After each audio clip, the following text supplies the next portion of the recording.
Ici en Thaïlande, il n'y a pas de loi, on fait ce qu'on veut ici, tout est facile.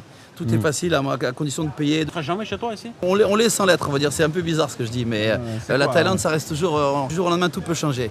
Et ils se sont dit, encore un autre qui arrive avec l'oseille, il va être rincé en 1 an, 2 ans. Sauf que moi, je savais ce que je voulais faire, j'avais des idées dans la tête et puis des rêves. Bonjour David. Salut Sabri, bienvenue. Enchanté de te rencontrer. Au plaisir de te recevoir à Chaweng. Moi, ça fait 9 ans que je vis sur Koh Samui là maintenant. Je viens sur Samui depuis 22 ans. Qu'est-ce qui t'a poussé à partir? L'envie de changer de vie, voilà, un peu comme tout le monde. J'étais commerçant de nuit, moi j'avais bar de nuit, discothèque à Perpignan, dans le sud de la France, bossé 25 ans la nuit. Pendant 25 ans? Pas pendant 25 ans, 14 ans en station de balnéaire et après 10 années à Serré. Je me suis dit dans ma tête, voilà, il me faut un beach club. Voilà, ça commence à démarrer. C'est le truc sympa où tu bosses un peu la journée, où il y a des gens qui sont agréables, c'est festif, c'est une belle clientèle. Je vais faire ça en Thaïlande. Donc, quel serait ton conseil pour des nouveaux expats qui aimeraient s'implanter ici? Le conseil déjà, c'est être pro en France ou autre part ailleurs. Être sûr de son choix parce que la vie ici est compliquée. Un truc super important dont on n'a pas dit, il y a beaucoup de familles qui viennent vivre en Thaïlande et malheureusement ils doivent partir à cause des enfants.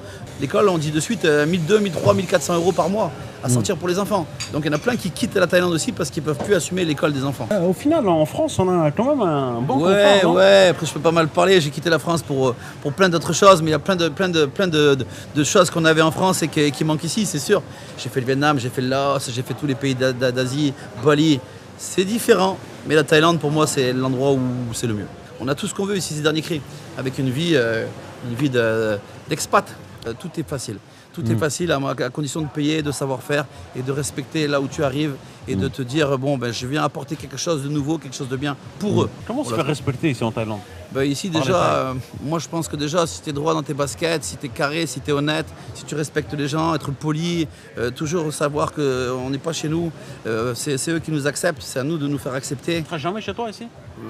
On l'est sans l'être, on va dire, c'est un peu bizarre ce que je dis, mais la Thaïlande ça reste toujours, du jour au lendemain tout peut changer. Les Thaïs n'ont jamais été colonisés, le Thaï n'a jamais été envahi, la Thaïlande c'est un pays à part, ils ont bien raison, ils protègent leur patrimoine et moi je comprends tout à fait. Quand même, c'est un pays différent, la culture est totalement différente. Est-ce que c'est facile à comprendre ou pas parfois? Moi je suis assez speed, je suis un businessman, je suis un hyperactif, moi c'est action-réaction. Les Thaïs ils comprennent pas trop ça, hein. Ils vont dire doucement, on fait bien les choses. Faut vivre à la Thaï comme on dit, c'est l'expression vivre à la Thaï. Voilà. Est-ce que tu parles thaïlandais? Non. C'est important de parler thaïlandais ou pas? Honnêtement, je connais quelques mots. Pour apprendre le Thaï, il faut soit aller à l'école ou avoir une copine Thaï. Donc voilà. Tes amis, ton entourage, ce sont plus des francophones ou tu as un peu de tout? Ou des locaux? J'ai beaucoup de Français et de Russes, voilà. J'ai ma copine qui est russe, donc du coup j'ai la communauté russe qui me suit beaucoup. Tu t'es mis en couple avec une russe, pas une thaïlandaise, est-ce qu'on peut... Ouais, c'est un choix personnel, voilà. Ouais, vivre avec une thaïlandaise c'est compliqué, c'est une autre mentalité, c'est un autre truc, voilà. C'est plus facile avec une russe? Ouais, c'est beaucoup plus facile. Parlons maintenant de la communauté francophone, des Français en Thaïlande. Est-ce que tu trouves qu'il y a une solidarité entre francophones, entre Français? Ouais, moi oui. Moi je suis le seul sur Chaweng. La plage de Chaweng fait 3 km et je suis le seul touriste Farang, on va dire, qui a une affaire sur cet espace. Donc moi j'ai pas de jalousie, j'ai pas de concurrence française. Donc je suis bien avec tout le monde, je suis bien vu avec tout le monde, on s'entend bien. La Thaïlande c'est le pays du copiage. Donc moi je me rends compte que tous les jours on est copié, voilà. Ça fait rire, ça énerve c'est sûr, mais bon voilà, ça fait rire. Chaque soir j'ai des petites lampes là, des lampes LED sur la plage en forme de cocoon, en forme d'œuf. Mon voisin, on vient d'ouvrir là il y a 2 mois, il a mis les mêmes lampes. Voilà, alors qu'on peut tous choisir ce qu'on veut. C'est comme ça, c'est le pays où on copie, on voit ce qui marche, on voit ce qui se fait. J'ai moi aussi pris des idées autre part. Hein. On n'a pas inventé l'eau chaude. Hein. Tu as importé tes concepts d'où toi? Moi, de Bali? Moi ici c'est une déco baléarique, on va dire baléarique beau. David, petite question. Tu es venu avec combien en Thaïlande la première fois?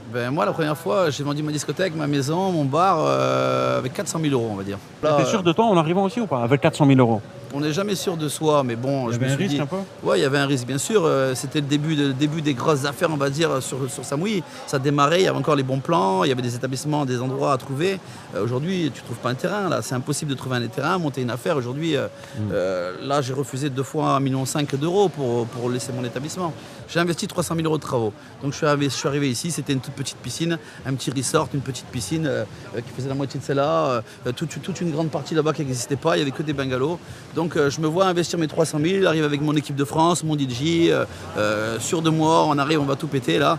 Et puis finalement, c'est pas ce qui est arrivé. Donc pour exister, il a fallu à peu près 1 an et demi, 2 ans. Comment tu as été accueilli au début, honnêtement? Ils se sont foutus de ma gueule, ils ont dit tiens, le Français il arrive. Je me suis moi collé au plus gros beach club d'Asie. J'ai dit lui il est fou, il est malade. Cette affaire depuis 10 ans, c'était repris chaque année.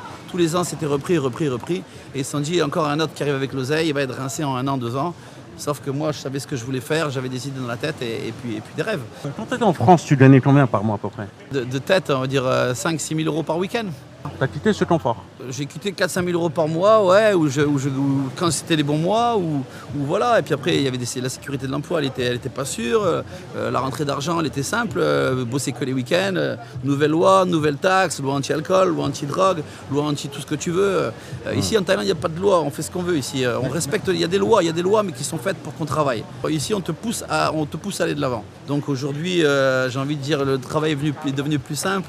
Voilà, j'ai une belle vie, j'ai une belle maison au bord de la mer, j'habite sur les rochers, jet ski, voiture de luxe, comme on dit toujours, voilà. Il te faut combien dans ton train de vie pour vivre par mois à peu près? C'est un Européen qui vient vivre en Thaïlande, il faut compter 100 000 bahts par mois. Si tu veux avoir toi une maison, si tu veux avoir une voiture, si tu veux avoir une couverture sociale, un 3 000 boulot. euros à peu près. Voilà, 2-3 000 euros par mois, tu vis en Thaïlande, voilà. Moi, mon train de vie, on va dire plus 8-10 000 euros par mois. Je travaille 7 ou 8 mois dans l'année et le reste du temps, je profite, je voyage. Ouais. J'ai une maison sur la plage, donc voilà, je prends le jet ski à la maison, que j'arrive là le matin en bossant en jet. Tenue de travail comme ça, Tenue de travail, non pas aujourd'hui, mais bon voilà, donc c'est que du bonheur. Il y a des erreurs à ne pas faire ici en Thaïlande. Ouais, arriver en pays conquis, se dire moi j'ai de l'oseille, moi je sais faire, ou arriver se dire ouais on fait ce qu'on veut. Je monte une affaire en décembre, janvier, février, mars, waouh c'est le top, je gagne de l'oseille. Et après la basse saison ils n'ont plus de trésor. Donc là t'es mort. Donc tu dois payer les loyers, tu dois payer les charges, tu dois payer tout ça derrière, tout ce qui est gouvernemental, il y a tout en arrière. Donc les gens qui arrivent ici avec de l'oseille sans trésor, ils sont morts. Donc je pense que sur l'île il y a 90% d'échecs. Quand le Covid est venu, malheureusement on a fermé pendant 2 ans.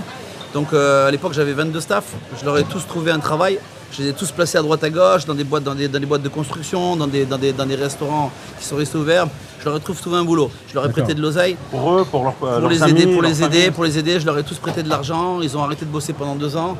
Et quand j'ai rouvert, ils sont tous revenus. Il n'y en a pas un seul qui n'est pas revenu, donc je leur ai tous prêté, on va dire presque 200 euros chacun. Donc x20, donc si on fait le calcul, il fallait les aider à vivre, il n'y avait plus rien, il n'y avait plus de choix, on ne savait pas jusqu'où ça allait arriver. Ils sont tous revenus après le Covid, ils m'ont tous remboursé leurs dettes. David, merci beaucoup pour ton partage d'expérience. Avec plaisir, avec plaisir. Hein. Prenez soin de vous et je vous dis à très bientôt. Ciao, ciao.